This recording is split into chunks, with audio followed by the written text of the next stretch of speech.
So firstly, I'm Peter. I'm from a business called Gelista. I actually started my career as an accountant, but I grew up as a fourth generation dairy farmer. Always knew I wanted to give back to the industry. So after 20 years of working in various industries, I retired from accounting and finance and set up a boutique gelato making business. Today, while we've grown to be a manufacturer with about 20 staff, we still concentrate on using premium ingredients and artisanal techniques to make a taste and texture that's uniquely Gelista. And over to you, Camilla. Thanks, Brent. Thanks for having me here today. So my name's Camilla Waterhouse. My current role is Executive Manager of Environment, Social and Governance at the Commonwealth Bank of Australia in our business banking unit. I'm actually very similar to Peter. I was an accountant in a past life, an accountant straight out of university, and that's where I started my corporate career. Very soon, though, at the firm I was working at, I met at the time, it was a very small sustainability team, and I thought that sounded quite interesting. Carbon accounting sounds something a little bit familiar to me, but a little bit unique as well. So I thought I'd give that a go. And then more than 10 years later, my career's evolved quite significantly. I moved from that carbon accounting space more into sustainability strategy, and that's really where my career is today. I'm really passionate about supporting businesses to understand how to integrate sustainability into their operations and really how to reap the benefits of focusing on this amazing and important space. So that's me. Thanks, Brent. No, thank you. The second question I would like to ask is, what do you see as being the focus of corporate sustainability for the next 12 months? I'm happy to start on that one, Brent. In my mind, there's really three things that are top of mind. The first piece is around mandatory climate reporting that is soon to be introduced in Australia. Essentially, many large corporate businesses and some not so large businesses will soon be required to publicly report on their approach to managing climate-related risks and opportunities. But then following on from the reporting piece, the second area that I think is going to be increasingly important over the next 12 months is a focus on decarbonisation strategies. And what I mean by that is essentially enhanced focus and enhanced integrity around businesses' approach to reducing their greenhouse gas emissions. Essentially, the mandatory reporting requirements are going to compel many businesses to talk about it publicly, open themselves up to potentially stakeholder questions about what they're doing in this space. So they're really going to want to have really robust and evidence-backed strategies that will support the action that they're taking to reduce their emissions. The third area that I'd like to highlight in the sustainability space as well is some of the emerging topics that we're anticipating will grow in prominence over the next 12 months. So while a lot of the focus is going to be on climate change, both mitigating climate change, understanding the transition of the Australian economy and how to navigate that, there's a lot of focus globally on other sustainability issues, and we think that that focus will grow in Australia as well. Some of those sustainability issues include things like nature and natural capital management, so not just climate, thinking about primary resources that are used, how they are managed, how they are sourced, including both if they're from Australia or from overseas jurisdictions as well. And other issues that are very important have been around for a long time, things like human rights. Of course, we have a Modern Slavery Act in Australia, but really looking at maturing, enhancing the due diligence in that space and really understanding what the expectations are in some of the other markets around the world and how Australia can align to that. Right. What about you, Peter? Really, I think I can only just recap on what Camilla said. I think just like any corporate key performance indicator, what gets measured gets some focus and attention, and it ultimately leads to improvement. So I think there's going to be many corporations on the journey, the ESG journey with this. And the first step of the journey is to work out for each environmental, social and governance dimension where they're on in the continuum. And then they work out what are the next steps towards the goals they need to take in order to achieve each.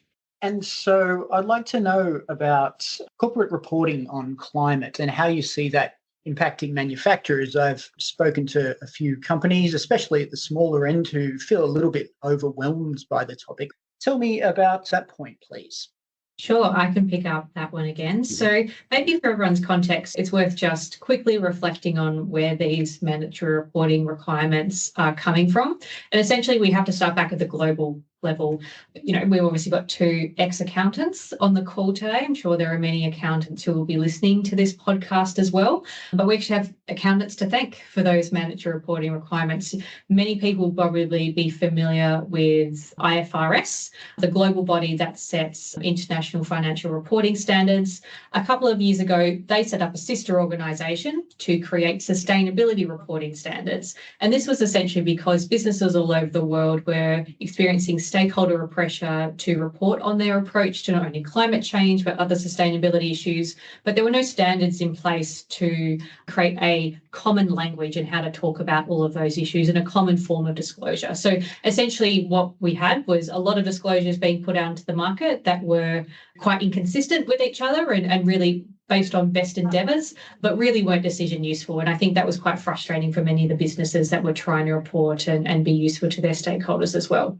But essentially, as I said, there is a sister organisation to IFRS called the ISSB. They've created sort of a global sustainability reporting framework, and we're seeing many countries across the globe adopt these standards and implement them. And that includes Australia. They're going to be implemented in Australia in the same way as those IFRS standards are. So the Australian Accounting Standards Board, again, there's a sister organisation to them that is translating those standards into an Australian context. And essentially, we're looking at those standards being implemented in the next couple of years. What those standards involve, in sum, is that many businesses will need to produce a sustainability report that outlines their approach to governing, managing, strategizing, and measuring their performance in relation to climate risks and opportunities. That sustainability report will need to go to ASIC, just like financial statements. It will also need to be made public as well, which is quite different for many businesses that have previously only reported their financial performance to the regulator. Now, this is quite a change for many businesses, and I won't go into a lot of quantitative detail onto the thresholds as to actually who's captured, but not only in the manufacturing space, but there are many businesses right across the economy that are beginning to realise that it will be captured in these reporting requirements, sometimes medium and sometimes quite small businesses as well.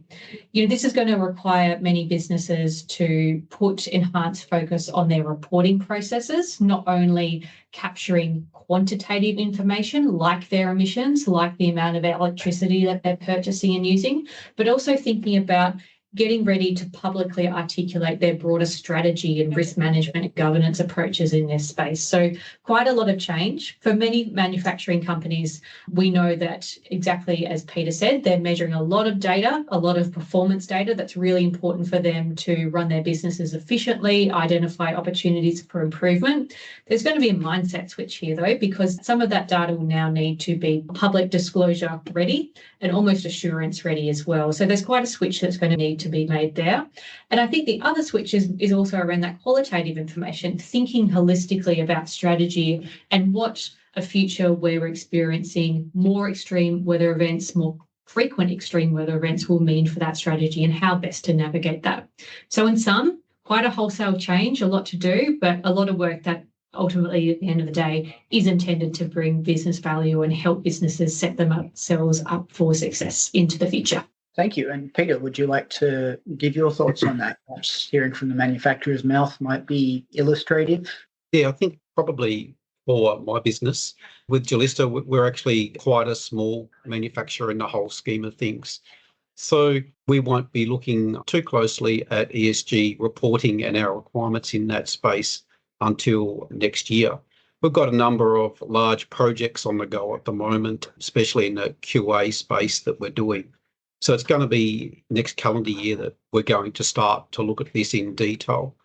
So I think probably in the meantime, I'm just gathering together the information and starting to build up an awareness and an understanding about what the small business requirements are. And then I guess we'll probably take it from there. The other thing that I'm actually doing is we're already doing things to improve our ESG compliance without actually sort of knowing where we are, if you know what I mean. Righto. So the last time we all did a podcast together, and by we all, I mean my organisation, AU Manufacturing and the Commonwealth Bank, we looked at the latest Manufacturing Insights report. And in that report, it noted that the new corporate reporting requirements will increase some of the investment in ESG initiatives and will significantly change business strategy. What are your thoughts on this, and what are some noteworthy initiatives if you've seen any around?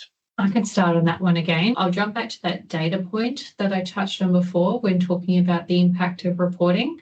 Like I said before, so many businesses collect a huge volume of data about so many different processes and so many different aspects of their business, which are very much used in a management context at the moment. The shift that we're looking or seeing rather across not only manufacturing but many sectors is a focus on uplifting those processes, uplifting the reviews of that data so that it becomes disclosure ready. The other thing to keep in mind about mandatory climate reporting is it will include an assurance requirement. Initially, that will be limited assurance, moving for certain disclosures to reasonable assurance as the requirements mature over time. And that will mean that this data needs to be very detailed, very, very accurate and very, very reliable. So in terms of strategy, we're expecting to see sort of investment in some of those reporting processes and as well technology to support the collection of that data and the review and management of that data. The other part in which we're expecting to see the reporting requirements affect business strategy is really coming back to the fundamentals of those mandatory reporting requirements are intended to do. They're intended to provide stakeholders with insight into how businesses are understanding the transition of the Australian economy, how climate risks are expected to affect that business into the future, and whether or not the business is seeing any opportunities as a result of that transition. So in terms of the impact of the reporting on the business, I think there's going to be sort of a unique view on how many manufacturing businesses think about their strategy and what they may need to put specific focus on when they're going through those planning and strategy processes. It's going to be really important for those businesses so that they can both meet the requirements of those disclosures and then also to think about setting themselves up for the future, to think about different climate scenarios, how frequently we're looking at extreme weather events, what the transition of the economy will mean in terms of changes in demand from both consumers and other businesses, and are really setting themselves up for that future and looking at the most likely scenarios as they play out. So really two primary ways in which we're anticipating those mandatory reporting requirements will affect business strategy.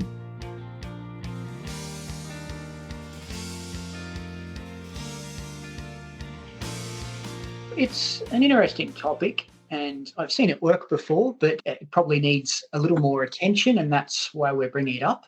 How can a manufacturer make sustainability a competitive advantage rather than just see it as a requirement and or a mere cost to their business? Yeah, I can probably pick that one up, Brent.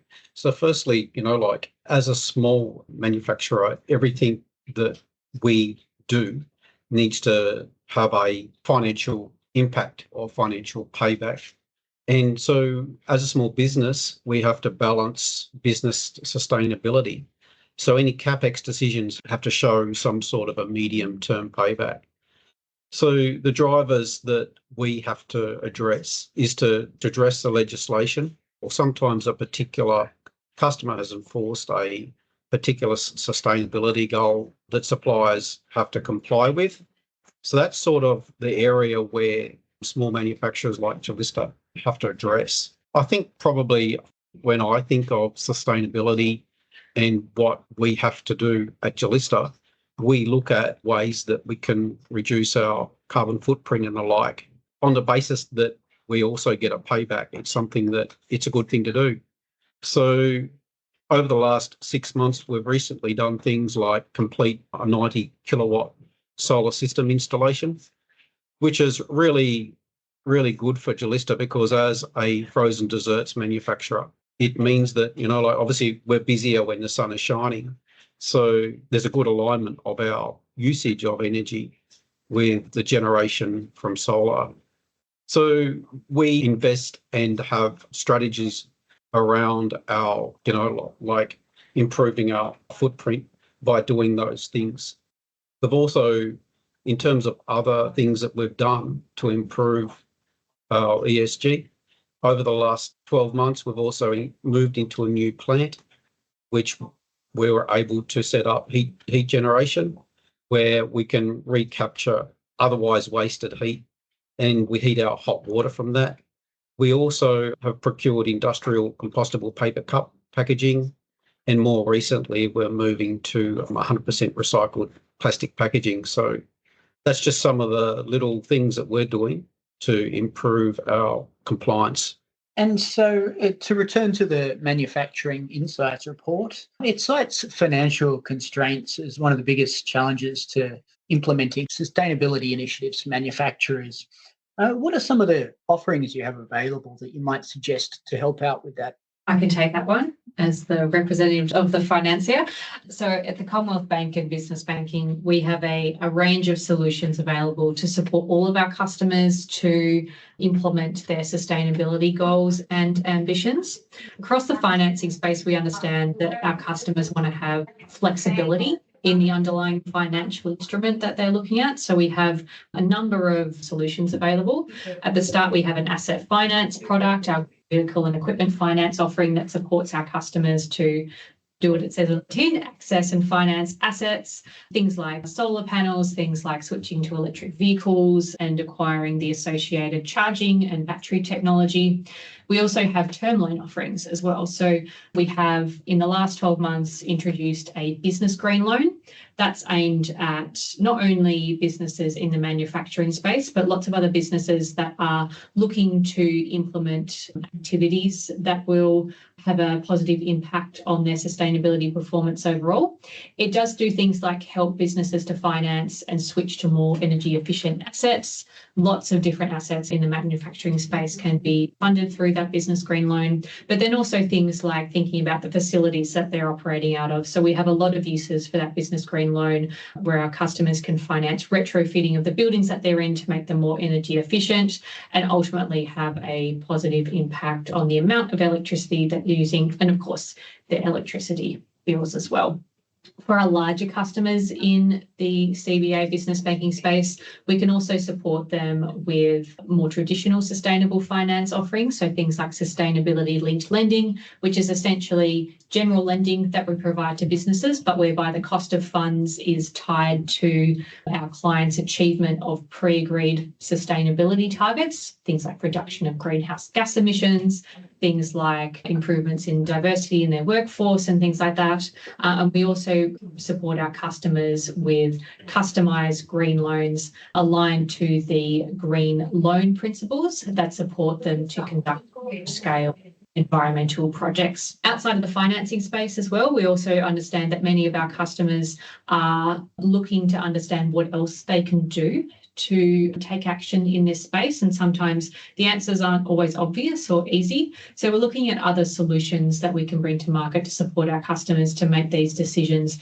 a lot faster and with a lot less resource input. One of the good examples, that's a good one to call out here, is our Green Buildings tool. We've partnered with Dutch company CFP to bring their Green Buildings tool to Australia. And that's essentially a tool that our customers can use, upload some details about their building, and the tool will help them to identify the most useful retrofitting activities that are most relevant to that building and will have the greatest impact on reducing emissions, reducing electricity use, but then also prioritise them in terms of investment payback period as well. And so for now, as this conversation is coming to an end, I'd like to get your thoughts on the standard closing question. And that question is, of course, what's an issue within manufacturing that isn't getting the attention it deserves? Peter, I'll let you go first.